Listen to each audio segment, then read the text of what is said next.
Uma salva de palmas. Graça e paz. Pode se assentar. Pode se assentar. Obrigado. Quem trouxe a Bíblia, abra lá no livro do Jó. Jó, capítulo 2, versículo 9. Jó 2, 9. Enquanto você vai achando, que testemunho maravilhoso, né, gente? Glória a Deus por isso. Eu lembro que o dia que a missionária falou para ela aqui, não, dá o que você tiver de melhor. Eu estava ali no canto, eu já falei, misericórdia, Senhor, que isso? Vocês que já conhecem sabem que aqui a gente só prega dízimo e oferta e ponto, né? Vocês nunca vão ouvir aqui, dá o seu tudo, dá o seu carro, a sua casa, o seu relógio, nem nada disso. E ela falou aquilo, enfim, e aí na outra semana apareceu a Silvana com a sacolinha na mão. Eu falei, meu Deus. E nós chegamos em casa com o coração apertado com aquilo, e eu coloquei numa gavetinha lá no meu quarto, fechei e ali ficou. Até o dia do noivado. E sempre que eu olhava para aquela gaveta, eu lembrava que aquela aliança estava ali. Deixa aí. Na hora certa, Deus vai dar o direcionamento, o que fazer com aquilo. Todos acharam Jó? Jó 2, 9. Acho que todo mundo conhece essa. Então sua mulher lhe disse: ainda conservas a tua integridade? Amaldiçoas a Deus e morre. Mas ele lhe respondeu: falas como qualquer doida. Temos recebido o bem de Deus e não receberíamos também o mal? Em tudo isso não pecou Jó com os seus lábios. Ouvindo, pois, três amigos de Jó, todo este mal que lhe sobrevia, chegaram cada um do seu lugar. Elifaz, Temanita, Bidalde o Suíta e Zofar o Namatita, e combinaram ir juntamente, condoer-se dele e consolá-lo. Até aqui. Semana passada a gente falou muito do capítulo 1 e 2 de Jó. E eu queria só dar uma repassadinha rápida para a gente pegar o fio da meada de novo, né? Para a gente continuar aí o assunto. E eu trouxe da semana passada algumas coisas interessantes. Vocês lembram que quem atestou a integridade de Jó foi o próprio Deus. Naquela conversa ali, no mínimo estranha, entre Satanás e Deus, Deus chega para Jó e fala: você viu meu servo?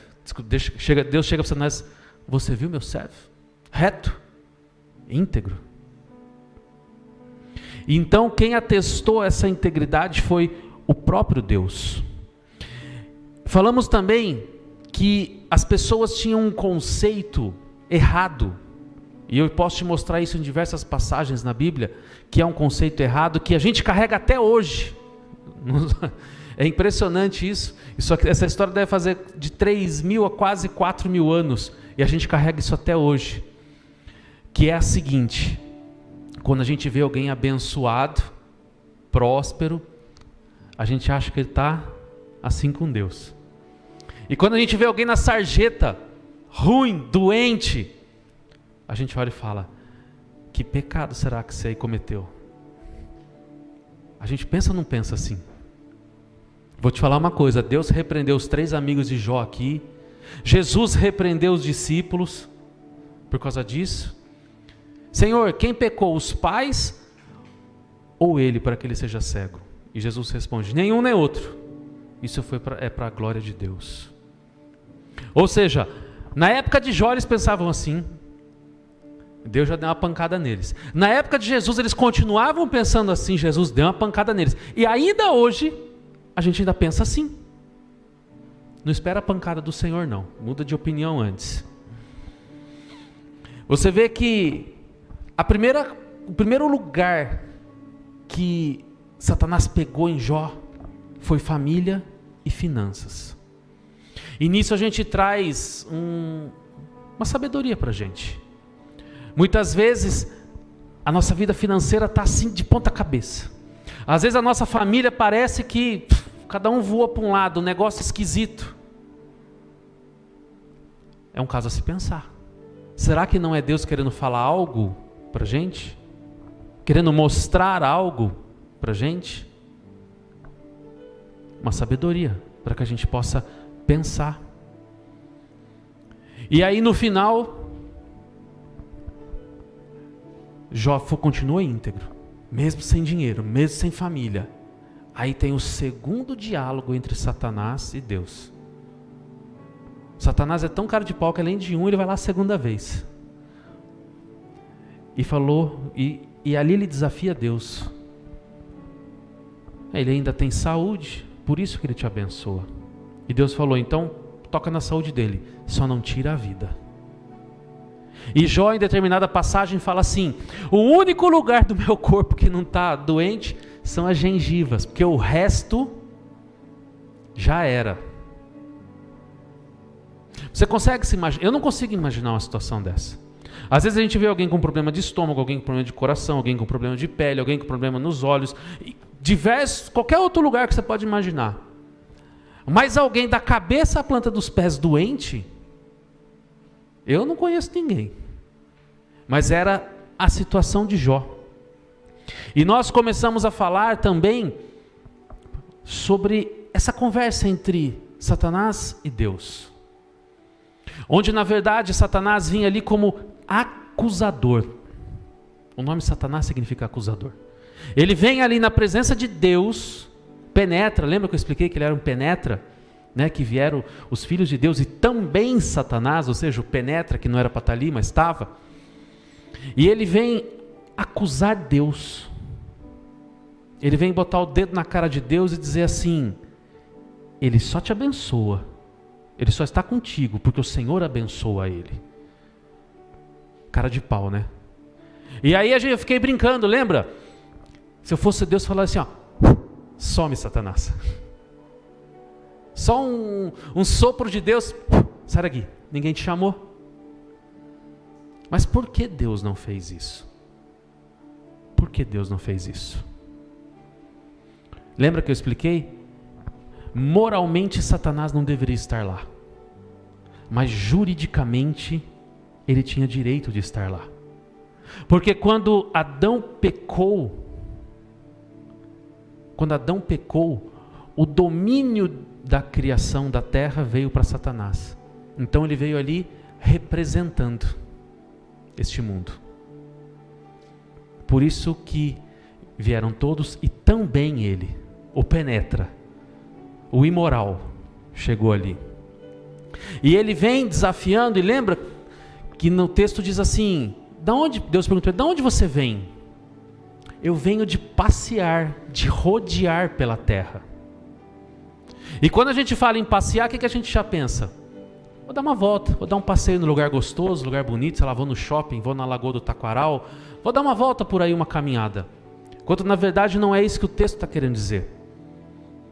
Por exemplo, quando a gente fala em passear e rodear, o mesmo termo que é usado aqui em Jó, é usado quando Deus passeava pelo jardim, lá no Éden. E também é usado quando Davi andava pelo seu palácio, quando ele avistou a mulher de Urias. E o que isso tem em comum? Porque isso não era simplesmente um passear de lazer, era um andar para ver a sua propriedade. Era como se dentro da sua casa, antes de dormir, peraí, deixa eu ver se a porta está trancada, deixa eu ver se a porta do fundo está trancada, deixa eu ver se a janela... Você está andando no que é seu, vendo se está tudo em ordem, se não tem nada de errado, se não tem ninguém fazendo motim contra a sua vida, uma rebelião, um ladrão querendo entrar na tua casa ou na tua propriedade. Então quando Satanás disse que ele estava rodeando a terra, ele estava dizendo assim, eu estava lá olhando o que me pertence. E aí Deus fala, estava mesmo? E o meu servo Jó, você viu? Satanás veio para dar uma cutucada em Deus, Deus veio, tum nele, e o meu servo Jó? E nós terminamos a pregação explicando que, por que esse negócio, e o meu servo Jó? Satanás pode ter até o domínio, que infelizmente ele pegou de Adão, E a Bíblia me prova isso. Quando Jesus estava no final do seu jejum de 40 dias, e Satanás teve lá um encontro com ele, e diz assim: se você se ajoelhar perante mim, está vendo esses reinos todos? Eu te darei. E você não vê Jesus repreendendo ele: sai daqui, ô mentiroso. Você só pode dar o que é seu. O que é seu, você não tem como dar. E no final nós falamos assim: por que Deus falou assim de Jó? Meu servo fiel. Esse mundo pode até estar sobre o domínio de Satanás, mas enquanto tiver um fiel a Deus aqui nessa terra, Satanás não tem o domínio total. Porque ele vai passear, vai rodear e vai ver: ai, aquele crente, aquela igreja, ai, aquele povo que ora e jejua.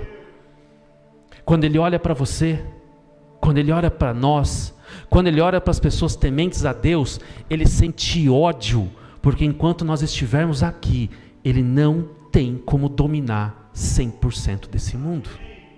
Nós somos a resistência. Nós somos a resistência que não deixa ele tomar conta. Posso ouvir um glória a Deus? Ah, bom, vocês estão muito sérios olhando para a minha cara. Falei... Nós somos a resistência, soldados do Senhor, de um exército de Cristo. Se sintam privilegiados por isso. E isso foi só a recapitulação da semana passada, agora vamos falar sobre hoje. E muitas vezes Satanás, para nos destruir, muitas vezes ele vem direto e não consegue no embate, no corpo a corpo.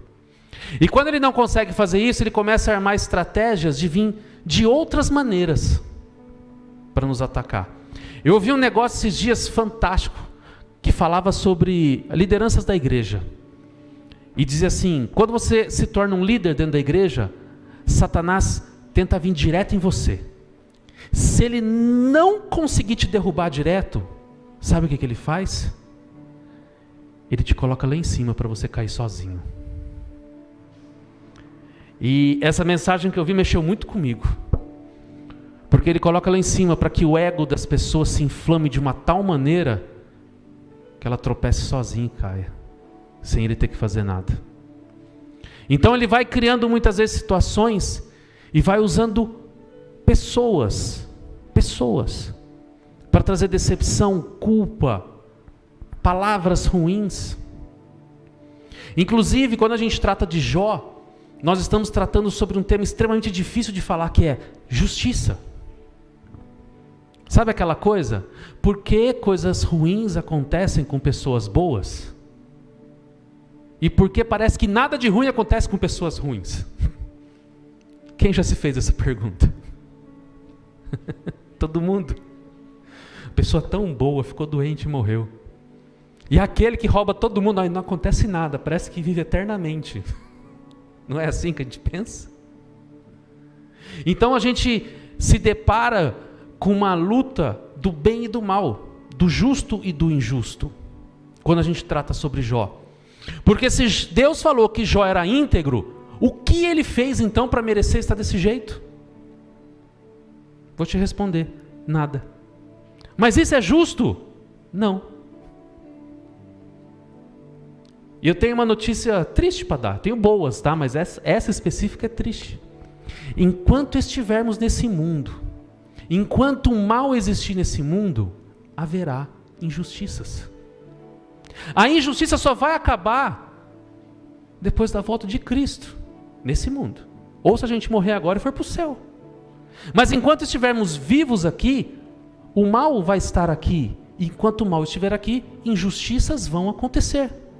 Assim como a situação de Jó.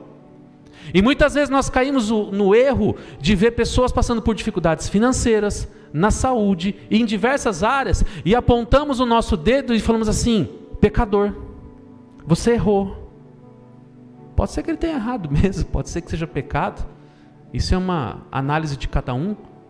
Mas nós não podemos generalizar, nós não podemos apontar o dedo e falar: você é um pecador, a não ser que você tenha prova. Agora, se você não tem prova, fecha a boca. porque você pode estar sendo injusto.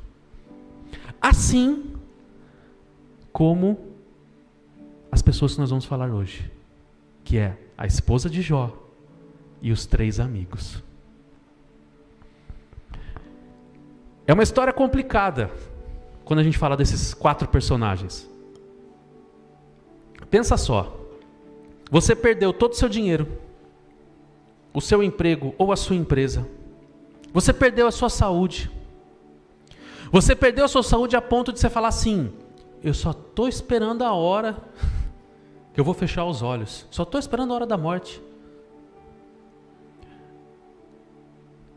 Jó estava extremamente deprimido. Claro que a Bíblia não usa essa palavra depressão, porque essa é uma palavra moderna. Mas a Bíblia deixa muito claro como ele se sentia. Se a gente pegar no capítulo 3, versículo 11, se tiver aberto aí tudo bem, senão eu leio para você. Olha só.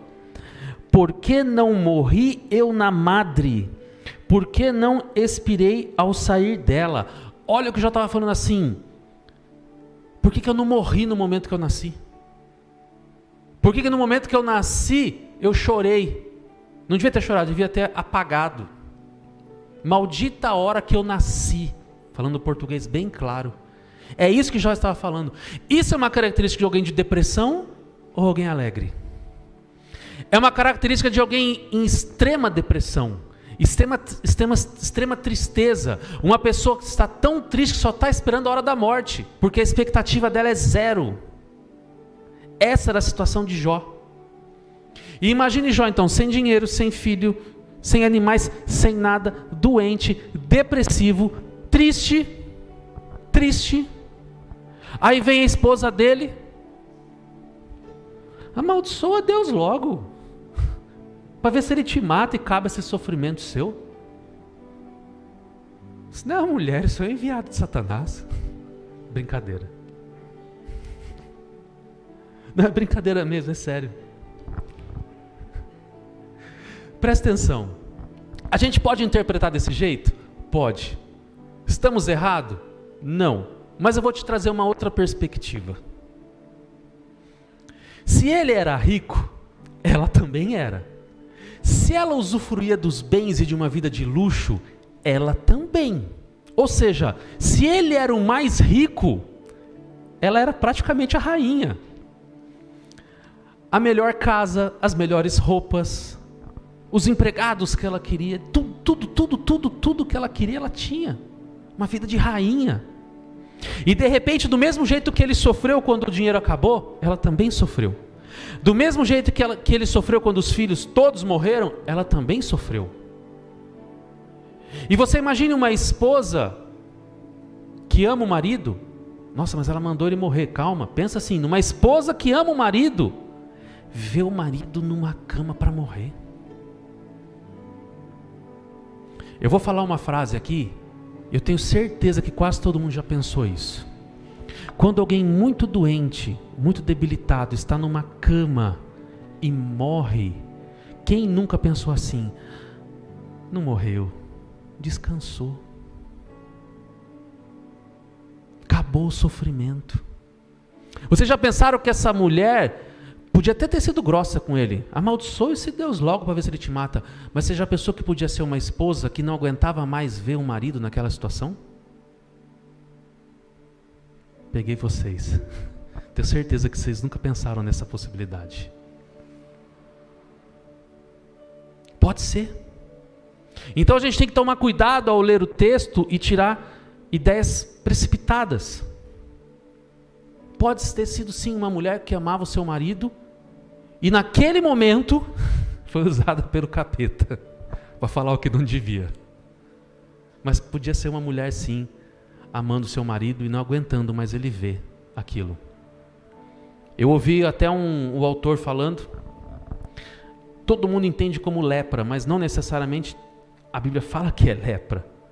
Pode ter sido uma outra doença, como aquela elefantíase que vai inchando, a pele vai ficando diferente, aquilo vai brotando água. Pode ter sido várias doenças de pele. Então a gente tem que tomar muito cuidado com o que a gente pensa sobre isso. Jó ali depressivo, A mulher vem e dá uma dessa nele.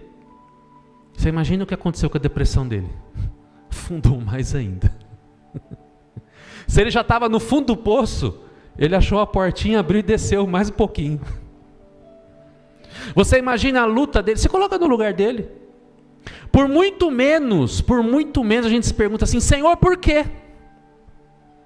O que eu fiz para merecer isso? Será que eu joguei pedra na cruz para passar por isso que eu estou passando? Senhor, o Senhor não está vendo a minha tristeza, o Senhor não está vendo as minhas lágrimas correndo, o Senhor não está vendo o buraco que está dentro de mim, o Senhor não está vendo os meus sonhos não sendo realizados, o Senhor não está vendo os credores batendo a minha porta, o Senhor não está vendo isso? Quantas vezes nós, eu e vocês e todo mundo que passou por situações difíceis, porque todo mundo passa, não quis botar Deus na parede e falar assim: você não está vendo? Você não vai fazer nada para me ajudar? Eu vou na igreja todo domingo, você não faz nada por mim? Eu dizimo, eu oferto, o Senhor não vai fazer nada por mim? Eu não mato, não roubo, não faço nada disso, e o Senhor não vai fazer nada por mim?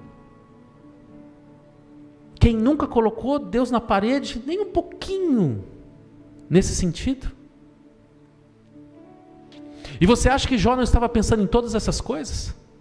Sempre fui fiel, sempre ajudei, sempre fui honesto, não matei, não roubei. E Senhor, por que isso? Se coloque no lugar dele. Qualquer um faria muito pior do que ele. O problema é que tanto a mulher dele, nesse momento, como os amigos que eu vou falar sobre eles, já estavam com um negócio aqui dentro, que era assim. Eu falei no começo da pregação: com certeza ele deve ter um pecadinho escondido, mas certeza que ele deu um deslize, por isso que ele está passando por isso. Ninguém acreditava no coitado Jó, porque no capítulo 1 e 2 ele se manteve íntegro. Lembra? Deus me deu, Deus tomou, bendito seja o nome do Senhor. Ele não botou Deus na parede, ele não foi infiel. E na conversa que nós lemos aqui, o versículo 10 e 11, ele disse assim: mulher, sua louca. Já arrumou uma confusão aí, chamou a mulher de louca. Você é louca? Deus nos deu sempre o que é bom e agora eu não vou aceitar o que é ruim? Você vê o caráter de Jó nessas palavras. E a mulher já e os amigos, certeza que ele fez besteira, escondido e não contou para ninguém. E você acha que isso não deve ter machucado Jó, que ele não percebeu? Mas vamos falar sobre os amigos. Todo mundo tem uma visão dos amigos assim, esses amigos de Jó, tipo amigo da onça. Sabe amigo da onça? Tudo bem que eles têm um pouquinho de amigo da onça, mas eles eram amigos de verdade. Presta atenção, vamos olhar nas entrelinhas. Presta atenção. Imagine você como Jó. Jó era o mais rico, capa da Forbes, o mais rico, bilionário. Quem são seus amigos? Outros bilionários. Você concorda? E aí você, por um problema, quebra e perde tudo. O que seus amigos vão fazer? Te bloquear no WhatsApp? Fingir que nem te conhece? Te excluir das redes sociais? Não vou andar com você quebrado aí não. Vai que eu quebro também. Queima filme andar. Infelizmente é assim. Já não te convidam mais para as festas, para o churrasco, para o aniversário. Já não te convidam mais para as viagens pelas ilhas gregas e por qualquer outro lugar. Ou seja, o que é natural, isola ele. E aí você pega essas outras pessoas que andavam com ele, que provavelmente tinham o mesmo poder aquisitivo que ele, essas pessoas largam tudo. Por que tudo? A gente tem mania de achar que só porque o povo era antigamente, o povo era desocupado. Gente, as pessoas não eram desocupadas, as pessoas tinham tanto trabalho e tanta coisa para fazer como a gente. Principalmente pessoas que tinham terras, empregados, pessoas trabalhando para ele, plantação disso, plantação... Tinha muito trabalho, assim como tem hoje. Pessoas muito ricas largaram os seus trabalhos para trás e foram visitar uma pessoa doente, e a palavra do Senhor diz que eles chegaram ali e ficaram 7 dias só do lado de Jó, sem falar nada, só ali tipo, estou contigo. 7 dias, quem larga 7 dias do seu trabalho hoje para visitar alguém precisando? Malemar a gente faz uma visitinha depois do trabalho, ou no máximo faz uma ligação. Ou seja, eles eram amigos sim. A atitude deles mostra que eles gostavam de Jó, que eles eram amigos de Jó. Mas mesmo sendo amigos, eles tinham características e acreditavam em coisas que não estavam certas. E Satanás usou eles para ferir Jó ainda mais. Por isso que a gente fala que eles eram amigos da onça. Olha que interessante. O primeiro amigo chama-se Elifaz. E Elifaz provavelmente era o mais importante, porque ele foi o primeiro que falou. Quem fala primeiro, quem manda mais. Então Elifaz provavelmente era o mais importante ali entre os 3. E Elifaz, ele acusou Jó. Presta atenção o que esse camarada falou. Jó, você, um cara temente a Deus, crentão, hein? Crente, com C maiúsculo, dava conselho para todo mundo. Olha, você está passando por isso, se arrependa, mude de vida, se apegue a Deus. Você, Jó, que dava conselho para todo mundo, está assim? O que você fez às escondidas? Você não vive o que prega. Depois você lê aqui, do capítulo 2 até o 13, lê em casa, é sobre esses capítulos que eu estou falando hoje. Você não vive o que prega. Foi isso que Elifaz falou para ele, de um jeito mais bonitinho, mas foi isso que ele falou. Você está escondendo o pecado, você é mentiroso. Conta aí o que você aprontou, Jó. Só a gente aqui, está só nós 4. Conta aí o que você fez. Elifaz pegou Jó, que já estava deprimido, já tomou a bordoada da esposa, e Elifaz vai lá e dá mais uma pisadinha assim. Deixa eu pegar um pouquinho mais do Jó e amassar ele mais um pouquinho. Nós temos que tomar cuidado com a nossa boca, com a nossa língua, com as nossas palavras, porque nós podemos cair no mesmo erro de Elifaz, contra pessoas justas, pessoas muitas vezes que Deus está trabalhando no coração e na vida daquelas pessoas, e nós logo já achamos que é maldição. Nossa, maldição. Cuidado para você não ser Elifaz na vida do seu irmão, isso é muito sério.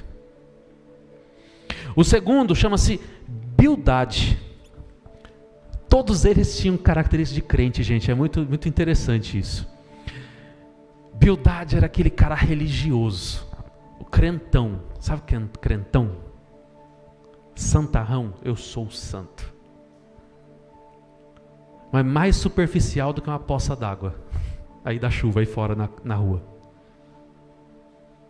Falava que era religioso, falava que conhecia Deus, mas no fundo é tudo conversa fiada. Tudo conversa fiada. E olha o que esse camarada fala. Ele fala assim: Jó, eu estou perplexo com a sua situação. O que você deve ter feito deve ter sido muito grave. Conta aí pra gente. Perplexo. Conta aí. Eu quero saber o que você fez. Qual é o seu pecadinho escondido aí que você tem? O religioso, aquele que come mortadela e arrota peito de peru, sabe? É esse cara aqui, ó. Mas ele é amigo, hein? Ele estava lá. Mas essas eram as características dele. E o último chamava-se Zofar. Zofar era um legalista. Zofar, nós podemos pegar a característica de Zofar e vê que Satanás usou ele de uma maneira, e Satanás continua usando muitas pessoas da mesma maneira que ele usou Zofar.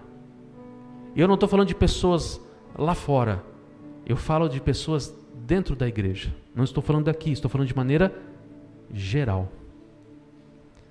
Zofar era um cara que ele acreditava num ditado que chama-se toma lá da cá.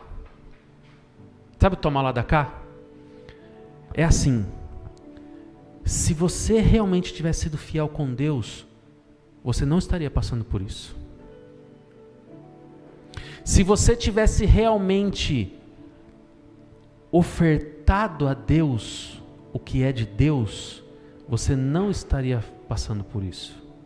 Vou trazer para a nossa linguagem de hoje. Se você tivesse dado dinheiro para Deus, Deus teria que dar dinheiro para você. Compre Deus com dinheiro. Podemos usar até o exemplo do testemunho aqui. Ela deu de coração. E quando você faz algo ou dar algo para Deus de coração, Deus retribui por bondade. Mas quando nós damos algo a Deus por interesse, eu vou dar uma aliança porque eu quero um carro, você fica sem aliança e sem o carro. Sabe por quê? Deus não está à venda. Deus não tem preço. Nós nunca vamos conseguir comprar ou subornar Deus. Sabe por quê? Porque Ele enxerga o que está aqui dentro. A sua atitude externa é o que menos interessa. Ele sabe a motivação aqui de dentro. Então, se você quer fazer algo para Deus, se você quer ofertar para Deus, que seja de coração, por amor, por liberalidade, e não por barganha. Não por barganha. Então, Henry, você está querendo dizer que a lei da semeadura não existe? Tudo que você plantar, você vai colher? De jeito nenhum. Tudo que você vai plantar, você vai colher. Porém, olha o que Jesus fala.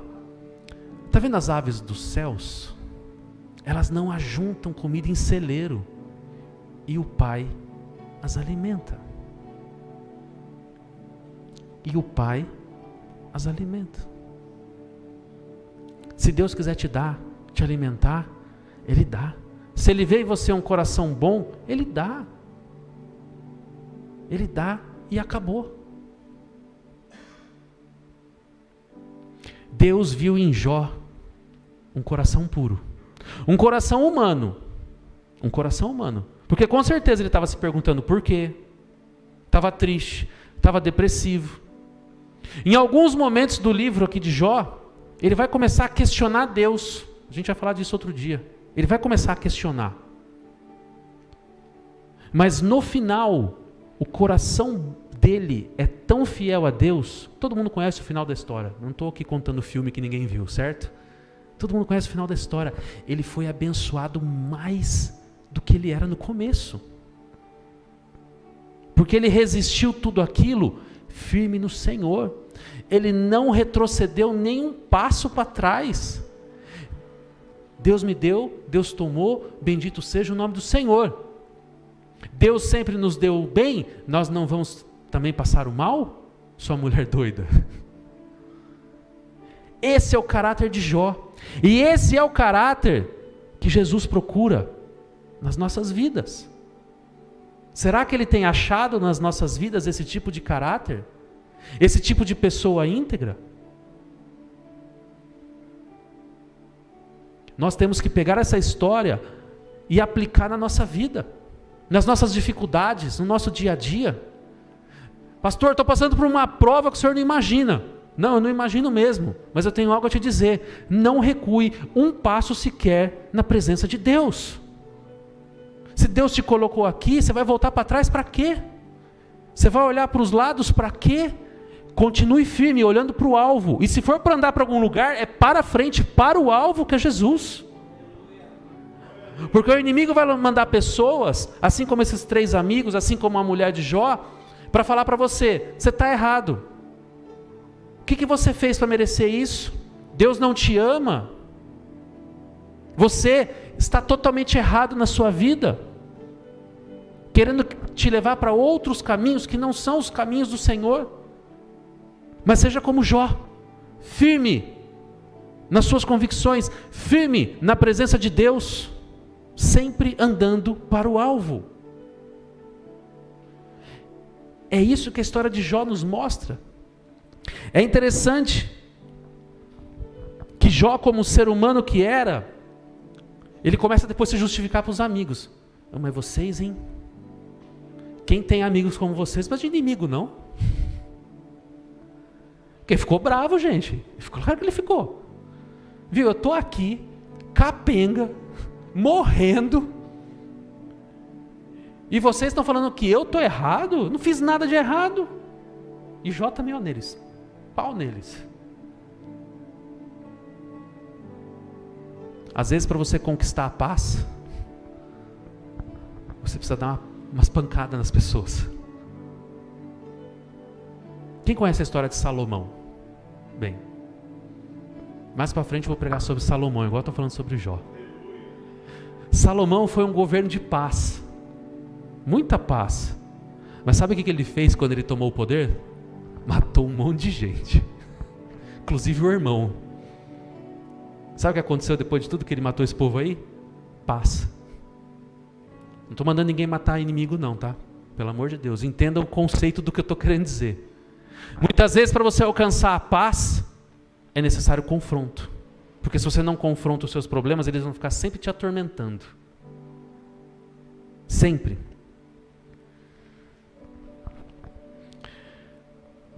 Esses amigos de Jó, assim como a mulher dele, eram como pessoas hoje em dia que andam na presença do Senhor.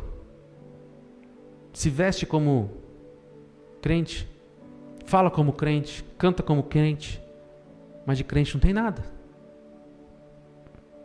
Pessoas que muitas vezes, eu sou santo, mas por baixo do tapete está sujo.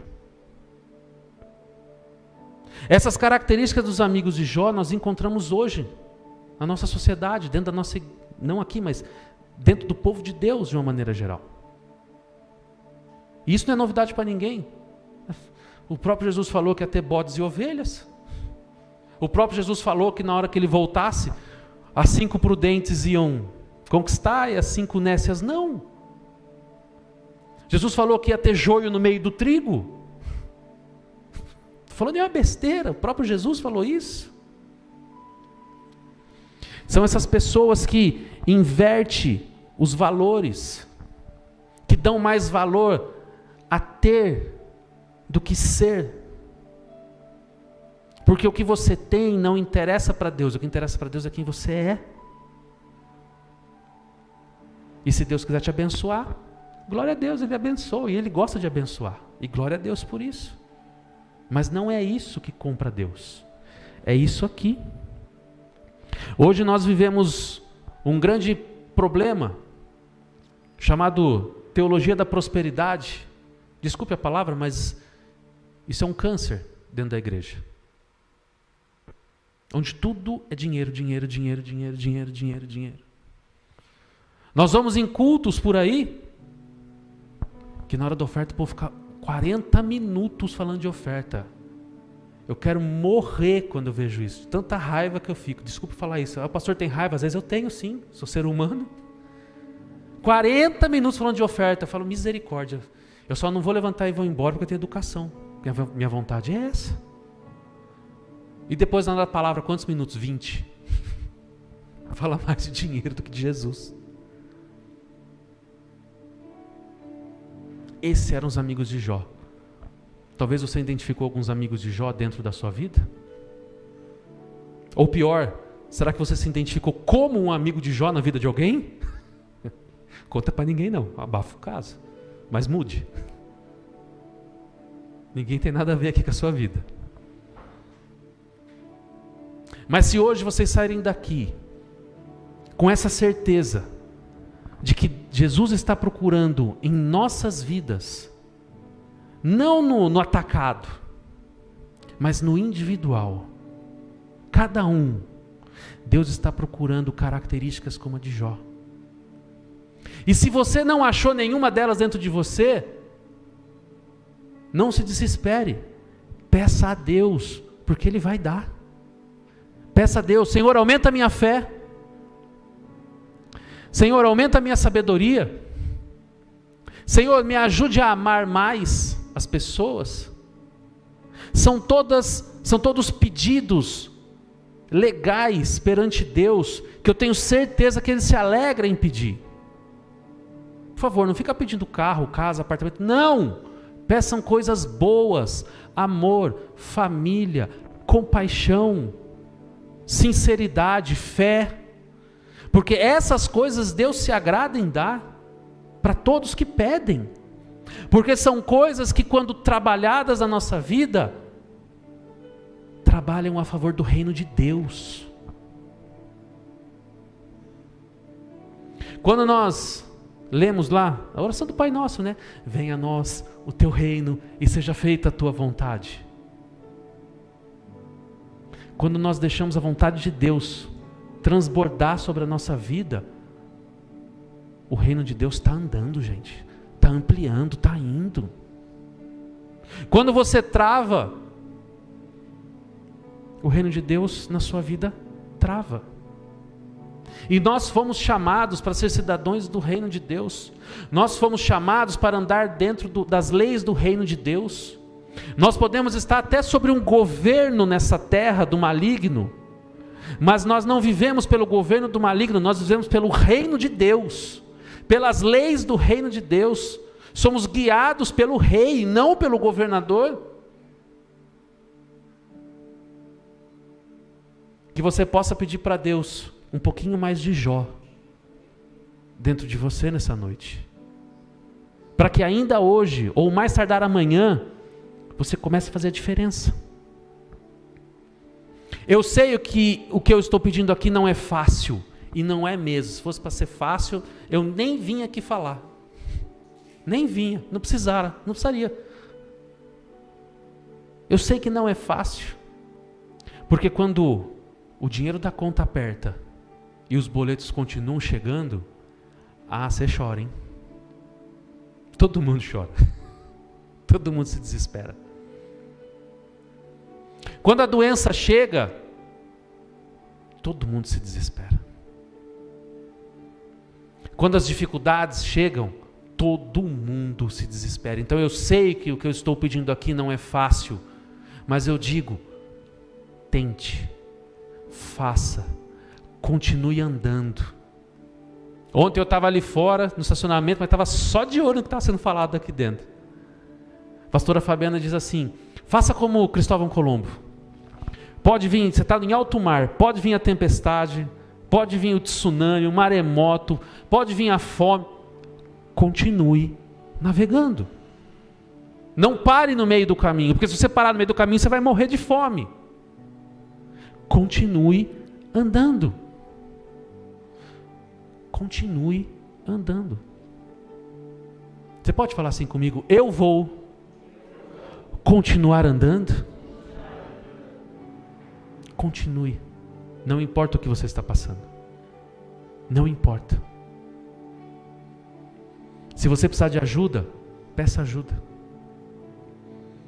Esses amigos de Jó, tinha um pouquinho de amigo da onça, mas eram amigos. Eles também tiveram um papel importante nesse momento. Você percebeu que Jó teve com quem falar no momento de dificuldade? Às vezes não é bom no momento de dificuldade você fala assim: eu estou sufocado, eu não tenho com quem falar, e você ter com quem se abrir. É bom. Jó tomou umas pancadas, mas pelo menos ele teve ali com quem se abrir, com quem dividir aquele momento de tristeza. Se estiver sozinho difícil, peça ajuda para alguém que possa te ajudar. Não vai pedir ajuda para quem vai te jogar para baixo, que você só vai arrumar confusão. Mas se você conhecer alguém que pode te ajudar, peça ajuda.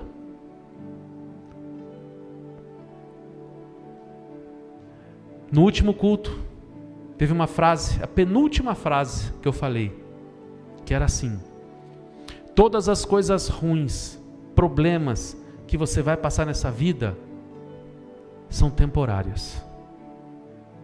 temporárias. Tem tempo para começar e tempo para terminar. Mas todas as coisas boas e maravilhosas que você já viveu e que você ainda vai viver, saiba, é só uma amostra grátis do que é o céu em nossas vidas. Pensa na maior felicidade que você já sentiu na sua vida. É só uma amostra grátis do que você vai sentir no céu. Só por esse motivo já não vale a pena a gente continuar andando. Só por esse motivo já não vale a pena não olhar para trás, nem para um lado, nem para o outro, e só para Jesus. Só por esse motivo já valeria a pena. Ande para o que interessa, ande pelo reino de Deus, construa relacionamentos saudáveis com seus irmãos, ajude quem precisa.